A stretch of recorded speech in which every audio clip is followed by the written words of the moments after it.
Certains ont réussi, d'autres ont échoué. Certains ont trouvé, d'autres ont manqué.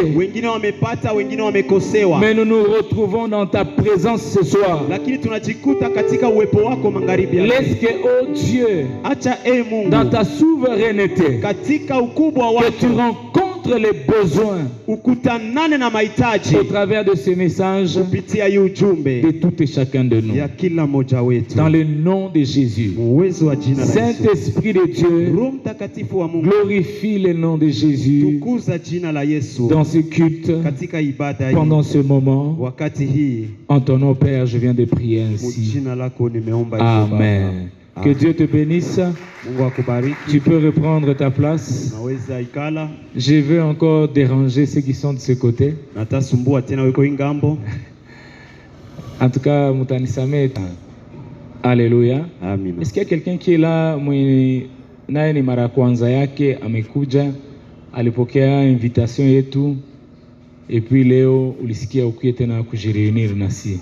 Kama uko hapa unaweza jimanifeste tu, tuweze kukupokea mzuri na furaha yote. Alléluia. Que Dieu soit loué. Avant de commencer mon message de ce soir, je voulais nous souhaiter à nous tous un bon début du mois de juillet. Que ce que Dieu t'a dit dans ton intimité avec lui, que tu le vois et s'accomplir dans ce 7e mois au nom de Jésus. On nous parle souvent du chiffre 7. Et lorsque on parle du chiffre 7, on nous dit que 7 est le chiffre de l'accomplissement. Si nous nous basons sur cette définition ou cet esprit qui est derrière le chiffre 7,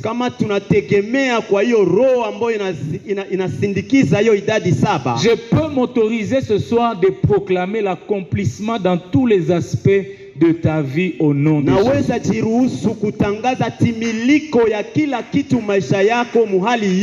Il y a des choses qui n'ont pas été accomplies au début de cette année, au premier mois. Il y a des choses que tu attendais de Dieu. Et tu savais qu'au mois de mars, tu allais les palper. Mois de mars est passé. Avril est venu, mai est venu, juin vient de se terminer, on l'a clôturé ça hier. Mais alors que nous sommes encore au début de ce 7e mois, je prophétise dans cette église que tout ce que Dieu nous a dit, il va les accomplir dans ce 7e mois. Au nom de Jésus. Si c'est un travail, laisse que ce travail soit accompli maintenant. Au nom de Jésus. Si c'est un mariage, que cela s'accomplisse au nom de Jésus. Que tu le palpes. Que cela ne soit pas une théorie. Que tu le vives. Alors qu'on était là en train de prier, je disais à Dieu, Seigneur, je veux que cette église, je veux que nous tous dans cette église, nous ne puissions pas recevoir ta parole comme une théorie. Tellement qu'on nous a déjà prêché, mais les choses restent telles qu'elles sont. Mais laisse que la différence soit établie. Laisse que Dieu fasse la différence. Alléluia. Que Dieu mette la différence. Que la parole que tu vas recevoir, que cela ne soit pas une parole en l'air. Que ça soit une parole qui vient avec l'accomplissement. Alléluia. Amina. Bien-aimé, quand Dieu parle, il réalise. Quand Dieu parle, surtout nous les hommes de Dieu, quand nous disons que Dieu m'a dit,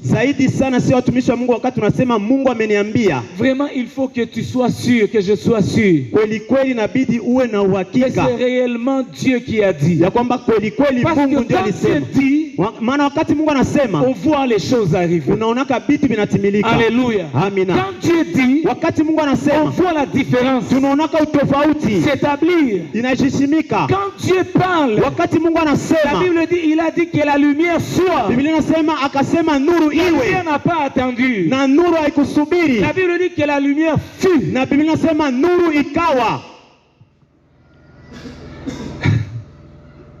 Amen. Amina. Laisse que tout ce que Dieu t'a dit. Acha yote ambayo Mungu alikwambia. À moi, Dieu m'avait dit qu'il ne me permettra pas d'aller dans un mauvais chemin. C'est une promesse que Dieu m'avait donnée en 2012. Et j'ai vu ça dans mon parcours jusqu'aujourd'hui. Par moments, je perds, je me dis peut-être que je suis en train de commettre une erreur. Mais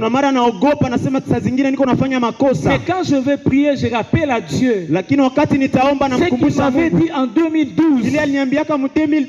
Alors j'ai la paix. Et même si je peux avoir peur, mais à la fin, je me rends compte que Dieu a accompli sa parole. Je prie ce soir que tout ce que Dieu t'avait dit, qu'il accomplisse. Alléluia. Dans ce mois de juillet, que nous commençons aujourd'hui le premier. Aujourd'hui nous sommes le 1er juillet. Le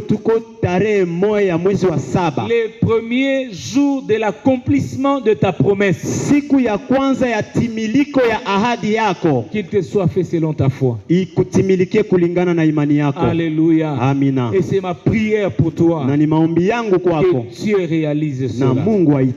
Au nom de Jésus. Amen. Amina. Hier on était ici. On a été bénis abondamment. Nous avons reçu beaucoup de gens ici. Beaucoup d'âmes sont venues à Christ. Et nous bénissons le Seigneur pour cela. Comme Église bien-aimée, nous ne pouvons pas nous limiter à cette première étape. Deuxième étape, par rapport à notre planning, ce qui reste ici, c'est le suivi. Ce qui reste ici, c'est vraiment nous investir à visiter ces gens-là, à prier pour ces gens-là. Pourquoi? Parce que la semence est déjà semée. On a déjà placé la semence. Mais la Bible déclare que la nuit, les voleurs viennent, les méchants viennent pour s'aimer aussi. Pas le blé, mais ils viennent s'aimer le livret. Alléluia. Amina. Pour étouffer que le blé puisse croître et sortir. C'est pourquoi ta prière est très importante en faveur de ces âmes que nous avons gagnées. Ta visite, elle est très importante en faveur de ces bien-aimés qui ont décidé de faire de cette église leur église. Alléluia. Amina. Prions pour eux, appelons-le, visitons-le. Et cette activité va demeurer dans notre église. Comme nous avons dit, d'ici jusqu'à la fin de cette année, nous sommes en train de prier que Dieu mette un fardeau dans le cœur de tout et chacun de nous. Fardeau qui consiste à gagner même une âme. Pas parler à quelqu'un de Jésus, mais lui parler de Jésus, prier pour lui, soutenez-le et l'amener à l'église. Alléluia. Amina. C'est-à-dire que tu auras le repos. Tu vas te reposer de prier pour cette personne-là, les jours où tu le verras à l'église, les jours où tu le verras passer par les eaux du baptême, les jours où tu vas le voir monter ici dans la chorale, là tu vas dire, j'ai fait de quelqu'un un disciple. Alléluia. Amina. Alléluia. Amina. Si nous tous, comme on est là, nous prenons la décision de gagner seulement une personne, bien aimé, nous allons y arriver. Nous allons y arriver. Nous pouvons parler de Christ à tout le monde, au motard, dans le supermarché où nous passons. Mais ma prière est que Dieu te donne une personne. Un païen qui ne connaît pas Christ, pour qui tu vas prier, à qui tu vas parler de Jésus, que tu vas amener, que tu vas affermir, et tu vas aussi gagner d'autres. Est-ce qu'il y a quelqu'un qui saisit ça? C'est ça la mission que Jésus nous a laissée. C'est ça ce que Jésus attend que chacun de nous fasse. Amen. Amina. Alléluia. Amina. Je prie que la passion des âmes nous caractérise.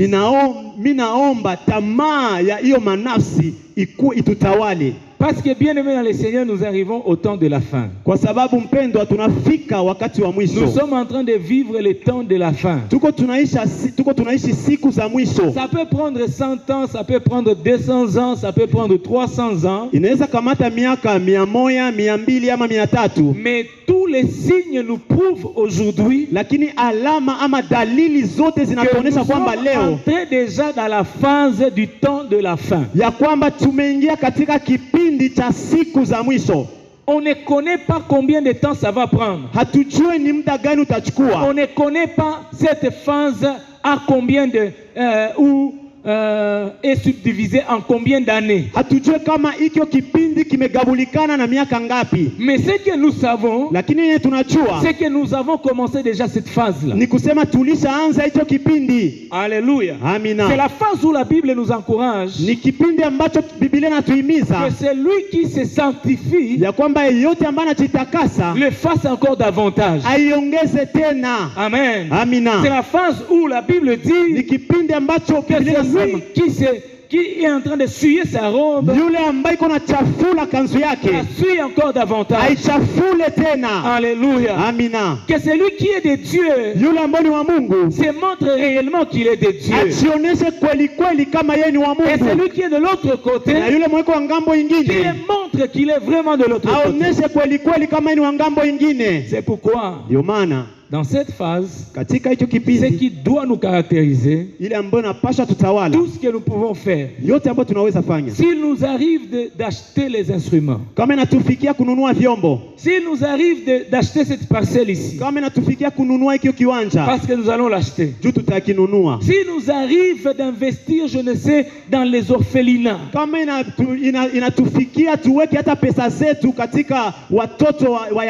s'il nous arrive de prendre en charge tous les enfants de l'église par rapport aux frais scolaires, s'il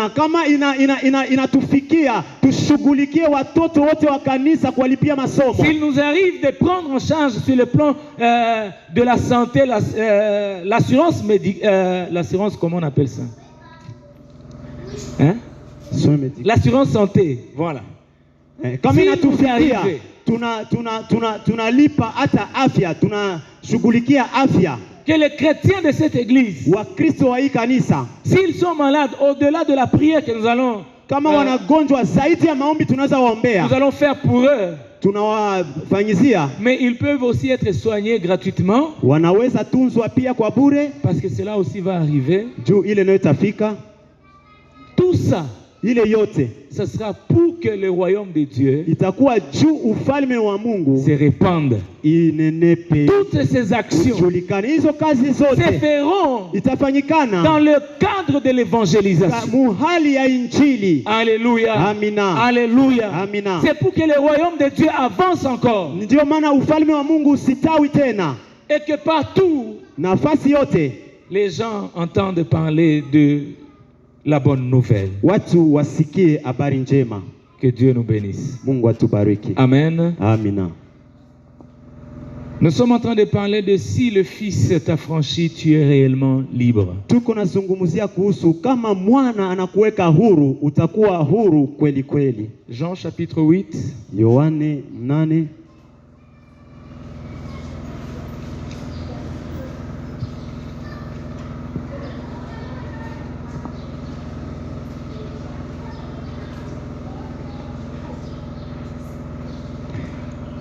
Jean chapitre 8.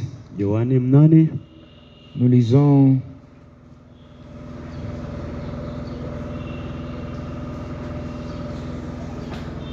le verset 36. Tunasoma mstari wa 36. La Bible dit ceci. Biblia inasema hivi. Si donc le Fils vous a franchi, na kama mwana anawaweka huru, vous serez réellement libre. Mutakuwa huru kweli kweli.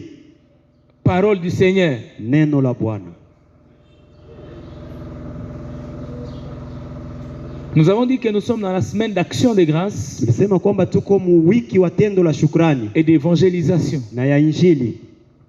Nous sommes en train de rendre grâce à Dieu Tuko tunashukuru Mungu pour sa protection, juu ya ukingo wake, pour sa grâce sur nous, juu ya neema yake juu yetu, pour ses bontés qu'il ne cesse de renouveler dans nos familles, dans nos vies. juu ya wema ambaye hachoke kurejesha kila siku maisha yetu na jamaa zetu. Quelles que soient les complications, les blocages, Ingalao bifungo na mipaka, mais nous sommes en train d'avancer. lakini tuko tunasonga mbele. Quels que soient les pleurs, Ingalao bilio, nous sommes en train d'avancer. tuko tunasonga mbele. C'est pourquoi j'interdis à quelqu'un ce soir Ndio maana jiona leo nakataza mtu de marquer les pas aweke apige ou de hatua reculer ya kurudia nyuma, parce qu'il se heurte à un obstacle. juu anakutanana na kizuizo fulani. Alléluia. Amina.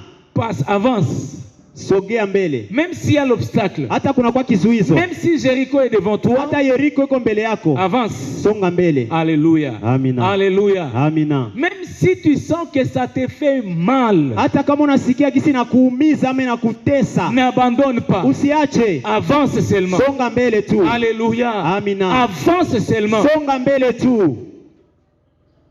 Et tu verras la délivrance de Dieu. Na utaona ukombozi ama ufungulivu wa Mungu. Si donc le Fils t'a franchi, Kama kweli mwana anakuweka huru, si donc la parole t'a franchi, kama kweli neno inakuweka si huru, donc Christ Jésus t'a franchi, kama kweli Kristo Yesu anakuweka huru, alors na hapo tu connaîtras la vraie liberté. utajua hiyo uhuru wa kweli. Alors tu seras réellement libre. Na hapo utakuwa huru kweli kweli. Une question monte dans mon cœur. Na swala moja napanda moyoni mwangu. Quand on parle de réellement, Wakati wanasema kweli kweli, ça veut dire qu'on peut expérimenter aussi certaines autres libertés ni kusema unaweza ishi pia mahuru zingine qu'on peut appeler apparentes. ambao wanaweza ita zinaonekana kama. Alléluia. Amina. Donc je comprends Ni kusema naelewa, que si tu cherches l'argent, ukitafuta pesa, l'argent peut t'accorder une certaine liberté, pesa inaweza kupatia uhuru moja hivi, une liberté qu'on appelle apparente. ile uhuru ambao unaita En inaonekana réalité, kama tu n'es kuwa pas huru, libre. lakini kweli kweli hauko huru. Réellement, tu n'es pas libre. Kweli kweli hauko huru. Certaines personnes du dehors de toi peuvent voir que tu es libre. Watu wa nje wanaweza kuona kama uko huru. Ils peuvent penser que tu es libre Wanaweza wazia kwamba uko huru. parce qu'ils te voient entrer dans le supermarché Juu wanakuona unaingia msupermarché et acheter les nidos. na unauza maziwa, Ils disent que tu es libre. wanasema uko Mais huru. en réalité, Lakini kweli kweli, réellement, kweli tu ne kweli l'es pas. hauko huru. Alléluia. Amina. L'argent ne rend pas quelqu'un libre. Pesa hazifanyake mtu akuwe huru. Est-ce qu'il y a quelqu'un qui comprend ça? Kuna mtu mwana anaelewa hivyo? Alors j'ai compris Hasa hapo nikaelewa. qu'il y a des gens que nous envions Kuna watu ambao et tunawatamani nous pensons qu'ils sont vraiment libres, na tunazania kweli wiko huru, mais en réalité ils ne sont pas libres. kumbe kweli kweli hawiko huru. Alléluia. Amina. Ils se droguent Anajidroga. Juste pour trouver la paix. Chutu apate amani. Et une paix passagère. Amani tu ya mapito. S'il n'a pas sa drogue, kama hana ile ya kujiharibisha akili, il va commencer à trembler. Ataanza tetemeka. Pourquoi? Parce qu'il n'est pas libre. Kwa nini? Kwa sababu haiko huru. Il est esclave. Yeye ni mtumwa. Alléluia. Amina. Pourquoi? Parce que l'argent ne lui a pas donné la liberté. Kwa sababu pesa haikumpa uhuru. Il a des millions. Anakuwa na milioni. Il a même des milliards si je ne m'abuse. Anakuwa na miliari hata. Mais il est un homme lié. Lakini mtu ambaye amefungwa. Une façon de te dire. Namna ya kukwambia. Une façon de nous dire. Namna ya kujiambia. Nous pouvons courir derrière l'argent. Tunaweza kimbilia pesa. En pensant que nous serons libres en l'obtenant. Tukiwazia kama tukipata pesa tutakuwa huru. En réalité. Lakini kweli kweli. L'argent ne peut pas t'affranchir. Pesa haiwezi kukufanya kuwa huru. Alléluia. Amina. C'est pourquoi ici on dit. Ndio maana hapa wanasema. Si donc le Fils t'affranchit. Kama kweli mwana anakuweka huru. Si c'est Jésus qui t'affranchit. Kama ni Yesu ndio anakuweka huru. Si c'est Jésus qui te libère. Kama ni Yesu ndio anakukomboa. Alors tu vas être libéré. Na pale utakombolewa. Alors tu seras réellement libre. Na pale utakuwa huru kweli kweli. C'est-à-dire que tu seras libre face à l'argent. Nikusema utakuwa huru mbele ya pesa. Tu seras libre face aux filles, aux femmes, aux hommes. Utakuwa huru mbele ya wanaume. Tu seras libre face à la gloire. Utakuwa huru mbele ya sifa. Pourquoi? Kwa nini? Parce que c'est le Fils qui t'a affranchi. Kwa sababu ni mwana ndio amekuweka huru. Amen. Amina. Alléluia. Amina. Est-ce qu'il y a les affranchis de Christ en ces lieux? Kuna wale ambao wamekuwa huru na Kristo hapa. Laisse que Jésus nous affranchisse. Acha Yesu atuweke huru. Et que nous soyons réellement libres. Na tukue huru kweli J'aimerais kweli. que nous puissions lire quelque chose. Nataka tusome kitu moja. Dans ce premier point que nous allons clôturer dimanche. Katika nukta ya kwanza ambayo tutakamilisha. Ce qui arrive lorsque le Fils nous affranchit. Kitu gani nafikaka wakati mwana anatuweka huru? Ce qui arrive ile ambayo inafikaka lorsque Christ nous affranchit. Wakati Kristo la première des choses, ya kwanza, c'est la présence permanente de Dieu. Ni uwepo wa kila saa ya Mungu. La présence permanente de Dieu. Uwepo wa Mungu kila saa. La présence permanente de Dieu. Uwepo wa Mungu saa yote. Dans Apocalypse 3:20, la Bible dit. Ufunuo 3:20 Biblia inasema. Voici je me tiens à la porte, je frappe. Tizama najiweka mlangoni na bisha. Je ne suis pas dedans. Siko ndani. Je ne suis pas entré. Siingia. Mais Jésus dit je me tiens à la porte. Lakini Yesu anasema nasimama et kumulango. Je suis en train de frapper. Na niko napiga hodi. Si quelqu'un entend ma voix. Kama mtu anasikia sauti yangu. Et ouvre la porte. Anafungua mlango. J'entrerai chez lui. Nitaingia kwake. Alléluia. Amina. J'entrerai chez lui. Nitaingia kwake. Je souperai avec lui. Nitakula naye. Je mangerai avec lui. Nitakula naye. Et lui avec moi. Na yeye na mimi. Alléluia. Amina. Non seulement il va manger chez toi, hapana tu atakula na wewe, manger avec lui. Utakula naye. Une façon de nous dire, namna ya kutuambia, que si Christ t'affranchit, kama Kristo anakuweka huru, il opte de venir vivre avec toi. Anakubali kuja kuishi na wewe. Il est avec toi. Iko na wewe. C'est pourquoi il a dit dans Hébreu, ndio maana alisema katika Waebrania, je ne t'abandonnerai pas. Sitakuacha. Je ne te délaisserai pas. Sitakutupilia. Je serai avec toi. Nitakuwa na wewe. Non pendant 2 ans. Hapana tu miaka 2. Non pendant 3 ans. Hapana miaka 3. Non pendant 10 ans. Hapana miaka 10. Mais je serai avec toi. Nitakuwa na wewe jusqu'à la fin des temps. Mpaka mwisho wa dunia. Mpaka mwisho ya dunia. Mpaka mwisho wa dunia. Je serai avec toi. Nitakuwa na wewe. Ainsi nous comprenons na kama tunaelewa que si Christ t'affranchit, kama Kristo anakuweka huru, tu vas jouir de la présence permanente de Dieu. Utafurahikia uwepo wa Mungu saa yote maisha yako. Alléluia. Amina. La présence permanente de Dieu. Uwepo wa Mungu saa yote. La présence permanente de Dieu. Uwepo wa Mungu saa yote. Moïse a dit à Dieu, Musa alimwambia Mungu, nous n'allons pas quitter ici. Hatutatoka hapa. Nous n'allons pas quitter ces lieux. Hatutatoka hapa. Si toi-même, kama wewe peke, tu ne marches avec nous, hautembee na sisi. Nous n'allons pas être accompagnés par un ange. Hatutaki tusindikizwe na malaika. Moïse savait. Musa alijua. Moïse avait la connaissance. Musa alikuwa na ujuzi de ce que la présence de Dieu, ile uwepo wa Mungu, veut dire dans la vie de quelqu'un. Inamaanisha maisha ya mtu. Moïse était avisé. Musa alikuwa anajua. Moïse connaissait l'importance. Musa alikuwa anajua umuhimu de la présence permanente de Dieu. Ya uwepo wa Mungu wa saa yote. Alléluia. Amina. Moïse a Dieu. Dieu dit à Moïse, je vais te donner un ange. Mungu anamwambia Musa, nitakupa malaika. Parce que vous êtes un peuple au cou raide. Vous ne comprenez rien. Vous êtes des rebelles. Si je marche avec vous, je vais vous consumer vous tous. Alors pour que cela n'arrive pas, je vais vous donner un ange. Celui-là, il va vous conduire. Mais Moïse savait qu'un ange n'est pas Dieu. Alléluia. Moïse connaissait l'importance de la présence de Dieu. Alors il dit à Dieu, si tu ne marches pas avec nous, ne nous laisse pas partir. Alléluia. J'aimerais que quelqu'un dise à Dieu, si tu ne marches pas avec moi, ne me laisse pas aller seul. Alléluia. Si tu ne marches pas avec moi dans la deuxième moitié de cette année, prends-moi. Alléluia. Amina. Je ne saurais pas marcher seul.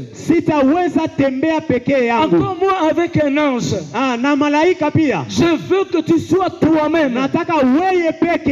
Devant moi, comme ce que la Bible dit, que Dieu marchait avec le peuple d'Israël. Pendant les jours, comme la nuée. Alléluia. Et pendant la nuit, comme une colonne de feu. C'est que Dieu était avec eux. Et à chaque fois qu'ils voyaient la nuée, ils savaient qu'il n'était pas seul. Ils savaient qu'ils étaient avec Dieu. Ils savaient que rien ne pouvait constituer un obstacle devant eux. Alléluia. Quelle que soit la mer rouge, nous allons la traverser. Alléluia. Quelles que soient les difficultés, même les serpents dans le désert, il est avec nous. Nous avons l'assurance de traverser ce désert. Je prophétise dans la vie de quelqu'un ce soir. Parce que tu es avec lui. Tu vas traverser ce désert. Tu vas traverser ce désert. Alléluia. Ce sont les ramassis. Et ceux qui s'étaient rebellés contre Dieu, qui étaient restés dans le désert. Alléluia. Toi, tu n'es pas un ramassis. Tu n'es pas une ramassis. Je te prophétise ce soir que ce désert-là, tu vas les traverser.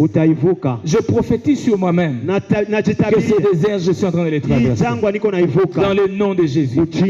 Il peut s'agir dans n'importe quel domaine. Alléluia. Mais tu es en train de le traverser. Au nom de Jésus. Pourquoi? Pas parce que toi tu es fort. Pas parce que moi je suis fort. Pas parce que c'est moi qui prie beaucoup. Pas parce que c'est moi qui me sanctifie beaucoup. Tout simplement parce que je suis avec lui. Je marche avec lui. Il dit dans sa parole que quand même tu passeras dans les eaux, les eaux ne te submergeront pas. Alléluia. Amina. Les difficultés de la vie ne te submergeront pas. Même quand tu passeras par le feu, le feu ne te consumera pas. Pourquoi? Parce que toi, tu marches avec le feu dévorant. C'est un peu comme Shadrach, Meshach, Abednego. On les jette dans la fournaise ardente. Ils se retrouvent dans la fournaise parce qu'ils ont refusé d'essuyer leur robe. Ils ont refusé de s'essuyer. Ils se retrouvent dans le feu. La parole de Dieu s'accomplit dans le feu. Même quand tu passeras par le feu, le feu ne te consumera pas.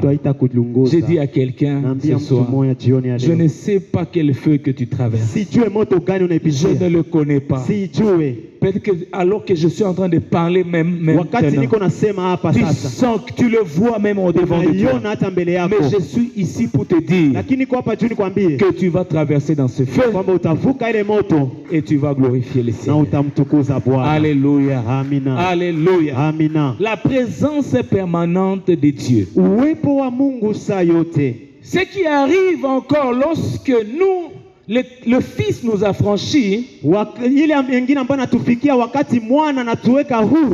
que nous recouvrons la vue. C'est-à-dire que nous étions comme marchant dans les ténèbres. Mais à la rencontre avec le Christ, notre rencontre avec Jésus nous a ouvert la vue. Alléluia. Parce que lui, il est la lumière. La Bible déclare, lève-toi, car ta lumière arrive. Lève-toi, car ta lumière pointe déjà. Tu ne seras plus dans les ténèbres. Tu ne marcheras plus dans les ténèbres. Ton pied ne se heurtera plus contre une pierre. Tout simplement parce que tu vois clair. Amen. Alléluia. Marc chapitre 10, verset 46 à 53. Marco 10:46-53. C'est l'histoire de notre bien-aimé Bartimée, fils de Timée. Ni historia ya mpendwa wetu Bartimeyo, mwana wa Timeyo.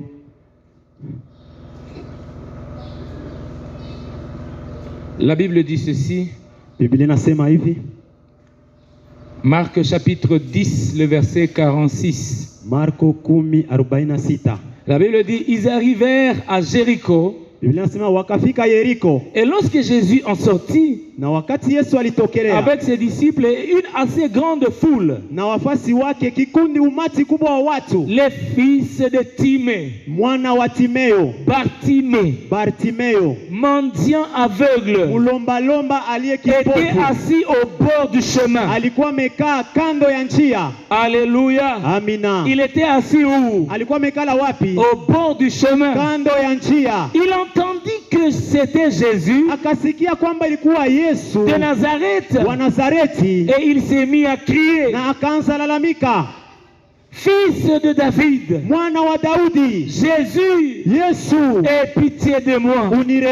Bartimée qui t'a dit que c'était le fils de David. Plusieurs le reprenaient pour le faire taire. Mais il criait beaucoup plus fort, Fils de David, aie pitié de moi. Jésus s'arrêta et dit, appelez-le, appelez-le. Ils appelèrent l'aveugle en lui disant, prends courage, lève-toi, il t'appelle. L'aveugle jeta son manteau et se levant d'un bond, vint vers Jésus. Jésus, prenant la parole, lui dit, que veux-tu que je fasse, que je te fasse? Rabouni, lui répondit l'aveugle, que je recouvre la vue. Alléluia. Amina. 53. 52. Et Jésus lui dit, va, ta foi t'a sauvé. Aussitôt, il recouvra la vue et suivit Jésus dans le chemin. Alléluia. Amina. Cette parabole, cette histoire ici, c'est l'histoire de Bartimée, fils de Timée. Alléluia. Amina. La Bible le décrit comme étant un aveugle. La Bible le qualifie comme étant un mendiant. Et la Bible dit qu'il n'était pas sur le chemin, mais Bartimée était à côté du chemin. Il était au bord du chemin. Il n'était pas dedans. La Bible dit que lorsqu'il a entendu parler de Christ,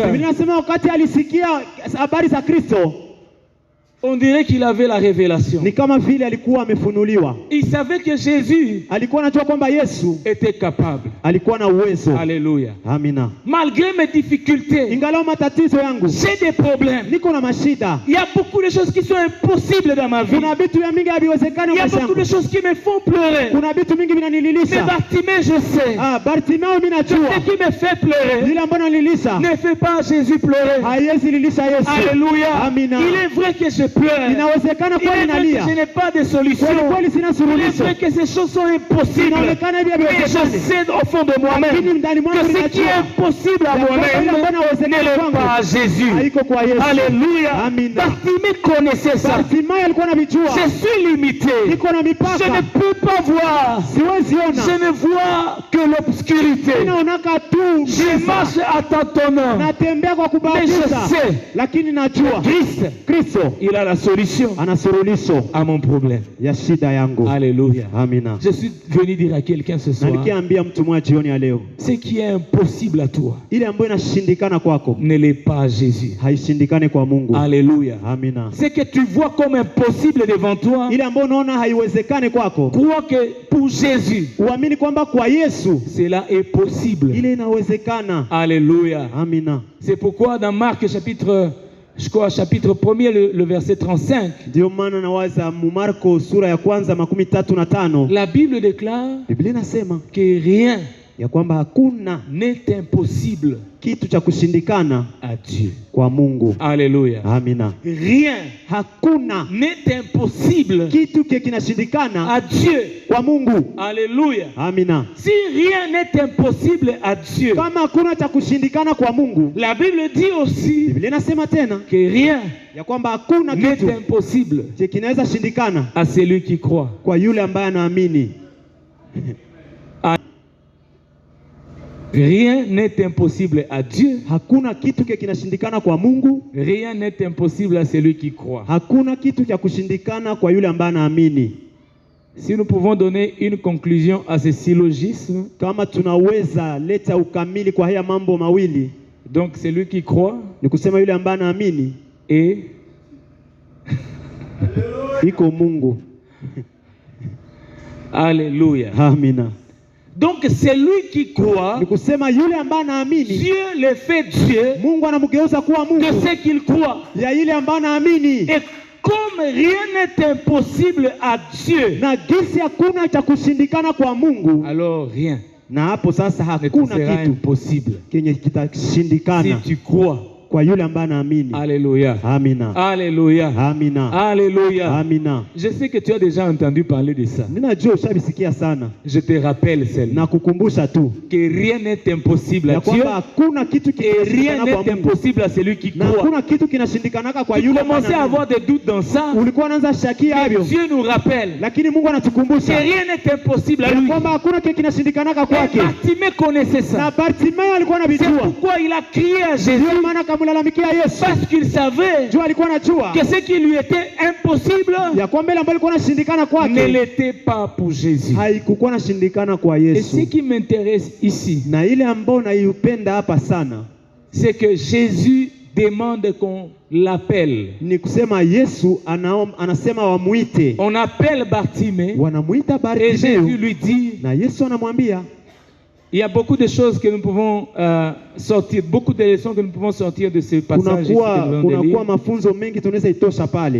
mais ce qui m'intéresse ici, c'est que lorsque Bartimée se présente devant Christ, Jésus lui dit, que veux-tu que je fasse pour toi? Que veux-tu que je te fasse ce soir? Alléluia. Amina. Alléluia. Amina. Si donc le Fils t'a franchi, tu es réellement libre. Libre de voir. Alléluia. Amina. Autrefois tu étais aveugle. Tu ne pouvais rien percevoir. Il n'y avait aucune vision devant toi. Mais lorsque Christ vient, ta vision devient claire. Alléluia. Bartimée dit à Jésus, je ne veux pas l'argent, je veux avoir une vision. Alléluia. Alléluia. Parce que la vision provoque une provision. Si tu as une vision, Dieu te donne une provision pour accomplir cette vision. Et la vision ici, dans le cas de Bartimée, c'était la vision physique. Mais il y a certaines choses, bien aimées dans le Seigneur, que nous n'arrivons pas à accomplir, tout simplement parce que nous n'arrivons pas à avoir une vision claire de notre futur. Mais laisse que ce soit. Laisse que ce soit. Dieu te montre exactement ce que tu es appelé à faire. Que tu le vois. Que tu ne sois plus quelqu'un qui t'attend. Alléluia. C'est lui qui est franchi par Dieu. Il ne peut plus t'attendre. Il ne va pas se dire je vais aller à Dubaï. Si Dubaï ça ne marche pas, je vais aller en Chine. Si Chine ça ne marche pas, je vais aller dans les carrières de minerais. Hata sema naenda Dubai kama bikamate huku ndaenda Uchina kama Uchina bikamate ninaenda chimbula alimasi. Hapana. Si le fils t'a franchi, kama mwana na kuweka huru, tu auras une vision claire. Utapata maono wazi. Une vision claire. Maono utaona sawa sawa. Une vision claire. Utaona sawa sawa. Je connais quelqu'un. Najua mtu mmoja. Il a l'argent, ana pesa, mais il ne sait pas lakini ajue dans quoi est-ce qu'il va placer cet argent. Atatumikisha ile pesa mvitu gani? Il a l'argent, iko na pesa. Il commence à devenir frustré. Anaanza huzunika. Il commence à devenir aigri. Anaanza kuwa anashindwa. Mais il a l'argent. Iko na pesa.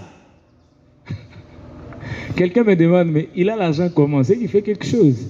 Mtu ananiuliza, iko na pesa ine kusema anafanya kazi fulani. Alléluia. S'il a l'argent, ça dit qu'il travaille. Kama iko na pesa ni kusema anatumikaga. Non, il y a des gens qui ont l'argent. Kuna watu wiko na pesa et qui ne travaillent pas. Na habiki habatumikaki. Il y a des gens qui ont l'argent. Kuna watu wiko na pesa. Il y a même des gens à qui Dieu peut donner l'argent aujourd'hui. Kuna watu ambao hata sasa Mungu anaweza wapatia pesa. Et ils vont se demander qu'est-ce que je vais faire. Na ataanza jiuliza ndafanya sasa nini? Il commence d'abord par acheter des souliers ici au centre-ville. Anaingia kwa msoko pale anaanza uza viatu. Anauza zile koti zile za ma 500 zile za masiku. Ma 500. Anasema bon. C'est à voyager akacha nende kwanza Dubai. Anatoka Dubai anarudia. Il ne sait pas que faire de cet argent-là. Hajue atumikishe ile pesa namna gani.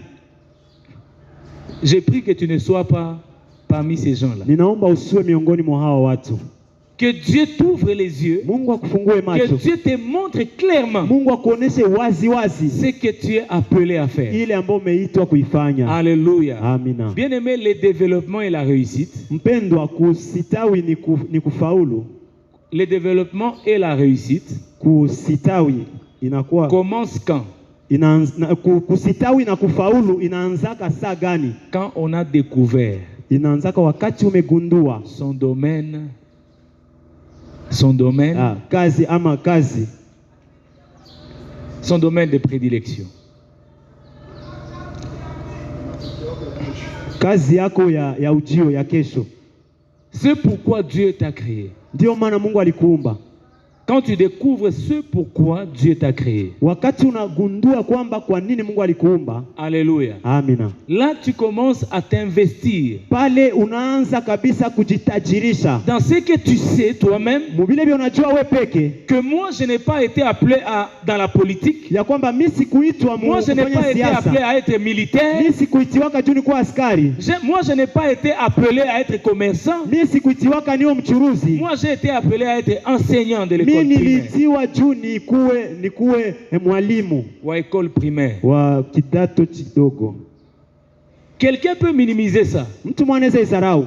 Mais quand tu as découvert que c'est ça ton appel, lakini wakati umegundua kwamba hiyo ndio wito wako, tu as commencé à réussir. Umeanza kufaulu. Pourquoi? Kwa nini? Parce que tu n'envieras jamais quelqu'un qui a voyagé. Juu hautatamaniaka kama mtu mwalisafiri. Tu n'envieras jamais quelqu'un qui est devenu président de la République. Hautatamaniaka kama mtu ashakuwa rais. Parce que toi tu sais que tu as été appelé à enseigner les enfants, à placer une bonne base dans la vie des enfants. Et tu le fais bien. Et quand tu découvres ça, tu ne finis pas comme d'autres enseignants. Non. Alléluia. Amina. Alléluia. Amina. Parce que là tu le fais en connaissance de cause. Pale unaifanya ukijua chanzo. Unajua kwa nini? Et cela va te bénir. Na ile itakubariki. Laisse que ce soir, acha jioni ya leo, le Christ Kristo nous donne le recouvrement de la vie. Akufungue macho. Que tu vois clairement. Uone wazi. Que tu ne marches plus dans les ténèbres. Usitembe tena mukiza. Que tu ne tâtonnes plus. Usibahatishe tena. Mais que tu vois clairement. Uone sawa sawa. Ce que tu dois faire. Ile ambayo unapaswa fanya. Il y a quelqu'un à qui le Saint-Esprit est en train de parler ce soir. Kuna mtu ambaye Roho Mtakatifu anamzungumzia jioni ya leo. Et ma prière. Na maombi yangu. Et que Dieu. Nikusema Mungu. T'accorde ce que tu es en train de lui demander maintenant. Kile kiko na mulomba. Tu vas te lever là où tu es. Simama wima kwenye huko. Que Dieu bénisse sa parole. Mungu abariki neno lake. Nous allons prier le Seigneur. Tutamuomba Bwana. Nous allons prier le Seigneur. Tutamuomba Bwana. Tu vas prier Dieu. Tutamuomba Mungu. Selon que l'Esprit te parle. Kulingana vile Roho anasema na wewe. Selon que l'Esprit de Dieu est en train de dire à ton cœur. Kulingana vile Roho ya Bwana iko nasema na moyo wako. Par rapport à ces deux points ici. Kulingana na hizi nukta